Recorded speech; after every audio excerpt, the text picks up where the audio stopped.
Je vais maintenant vous parler de Sevinj Osmanqizi, d'Azerbaïdjan. Elle a perdu son père dans les années 90, ça va nous expliquer un peu dans quelles circonstances, rapidement, si tu veux bien, Sevinj.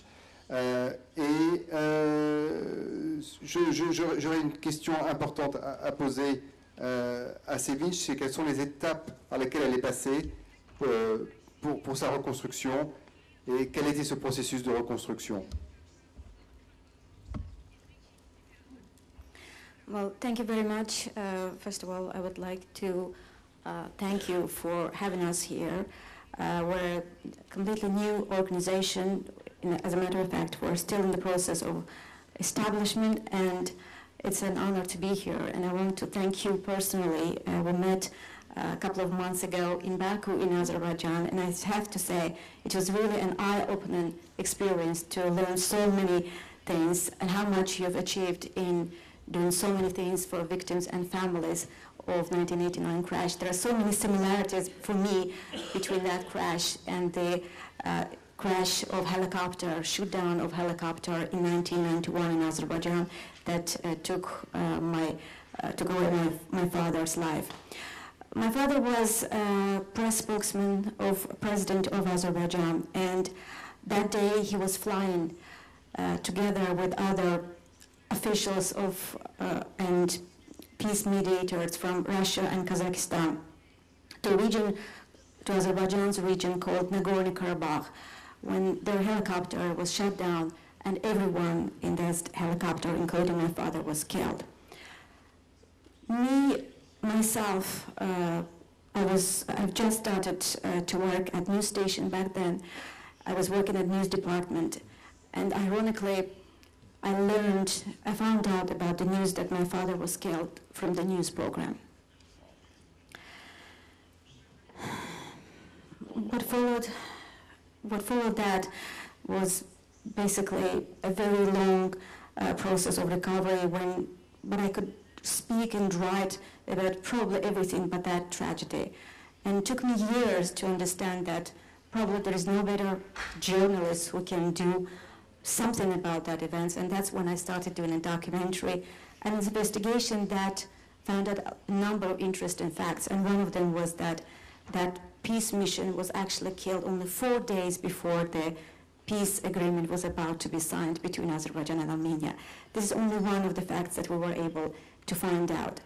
But of course, it was my personal story too. It was about my father. It was a daughter's investigation of the events. And I find this as a relief, probably a very small, very minor relief, that I was able to do something for my father and for all the victims that were killed in 1991 in Nagorno-Karabakh.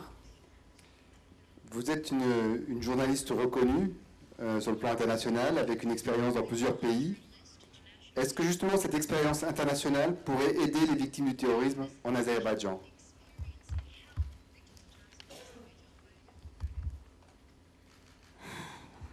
Well, my experience is that certain hints probably can help all victims of terrorism everywhere in the world. And I feel that I've been to both sides of barricade. Probably my colleague has the same feeling, who's also a journalist, when you're a victim yourself on one side, but you're also a journalist. And I get to see a lot of people who come, to television with photos or documents. They're asking you, can you please do something to sort of do something for the memory of our beloved ones? Unfortunately, this is not how it works in news media.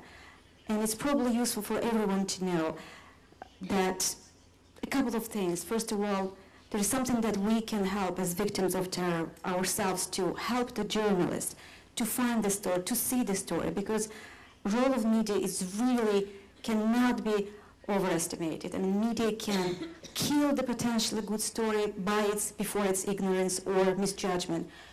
Media can make wonder probably in a matter of days or even hours. So that's why it's important to work with journalists, for instance, to show the story in development. There can be no development at all.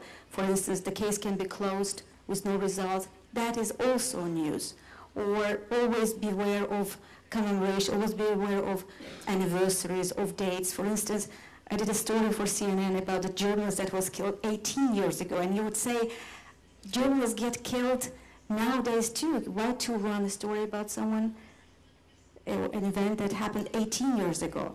The answer is simple, because what would have been 50th year anniversary was coming up. So here we go. There's an angle to remember the person, but also to tell the story, to tell the events that took that person's life. So I think victims of terror should be aware of that and help journalists. The other thing is that I find that victims of terror sometimes are ashamed of their emotions. I also was ashamed of my emotions, and this is wrong. Media likes emotions, media likes passion, and this passion is natural, it comes from our hearts. And we're not here to pretend to be objective. We never will be objective, and we shouldn't be objective. We lost our loved ones. So let the world know this, and let our personal stories stop the world or stop the further killings of people.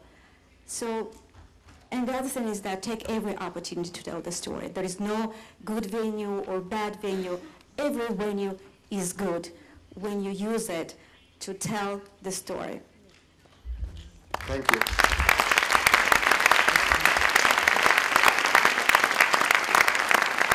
Déjà, Sevinj, cher Sevinj, comment voyez-vous les activités